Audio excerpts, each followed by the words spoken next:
माँ बगलामुखी के हमारे देश में 3 प्रसिद्ध मंदिर हैं। एक हिमाचल प्रदेश के कांगड़ा में, एक मध्य प्रदेश के दतिया में और एक मध्य प्रदेश के ही नलखेड़ा में। इन्हीं स्वरूपों में अगर मैं बात करूं, हिमाचल प्रदेश के जो कांगड़ा में है वो पांडवों ने अज्ञातवास के दौरान बनाया था। उस मंदिर में माँ बगलामुखी गणपति जी महाराज और शिव जी महाराज के साथ हैं। बीच में माँ बगलामुखी स्वयं विराजमान हैं, उनके राइट में गणपति जी हैं और लेफ्ट में शिव जी विराजमान हैं। एक माँ का मंदिर माँ का दतिया में है, माँ वहाँ साक्षात पीताम्बरा स्वरूप में विराजमान है। एक माँ का मंदिर नलखेड़ा में है, जो कि महाराजा युधिष्ठिर ने पांडवों कौरवों से युद्ध से पहले बनाया था।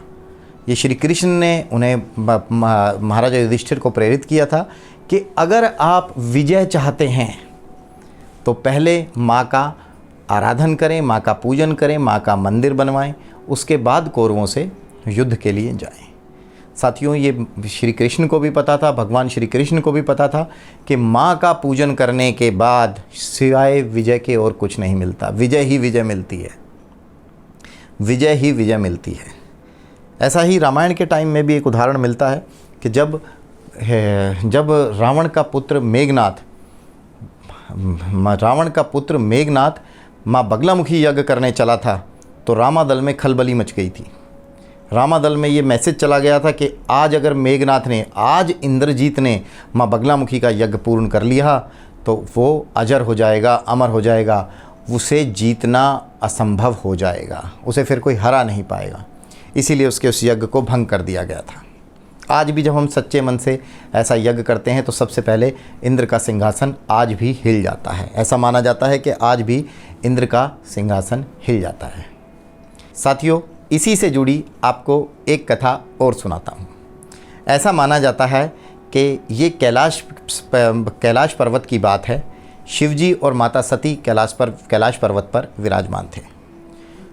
महाराजा दक्ष ने एक यज्ञ अपने घर पर आयोजित किया था, जिसमें उसने सभी को निमंत्रण दिया था और भगवान भोलेनाथ, भगवान शिवजी को उसने निमंत्रण नहीं दिया था। तो भगवान शिवजी ने माँ सती को भी वहाँ उस निमंत्रण में ना जाने की सलाह दी और वहाँ जाने से मना किया। परंतु जब माँ सती नहीं मान रही थी और बार बार भगवान शिव माँ सती को रोकने का प्रयास कर रहे थे, तो उस समय में माँ सती क्रोधित हो उठी थी।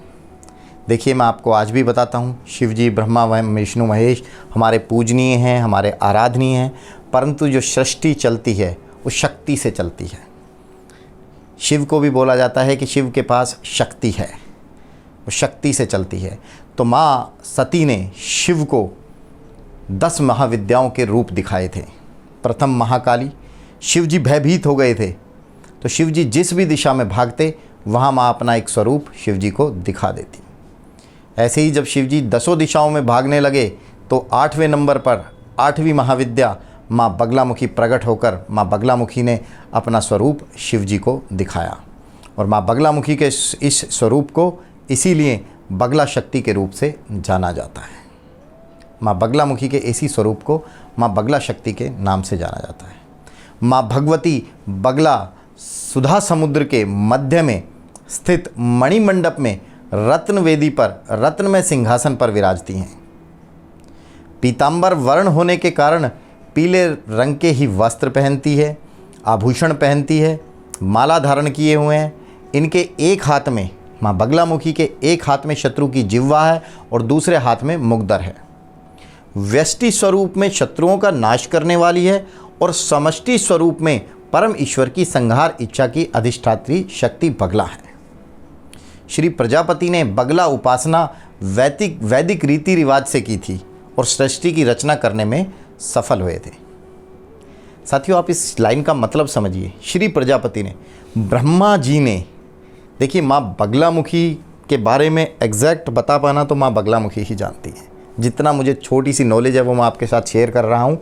अब आप समझिए, सृष्टि की उत्पत्ति से पहले हम माँ का प्राकट्य तो सरिद्रा झील से हुआ, विष्णु भगवान ने तपस्या की, परंतु सृष्टि की उत्पत्ति से पहले श्री हरि, श्री प्रजापति श्री प्रजापति ब्रह्मा जी ने माँ बगलामुखी की उपासना वैदिक रीति रिवाज से की और वो सृष्टि की संरचना करने में सफल हुए।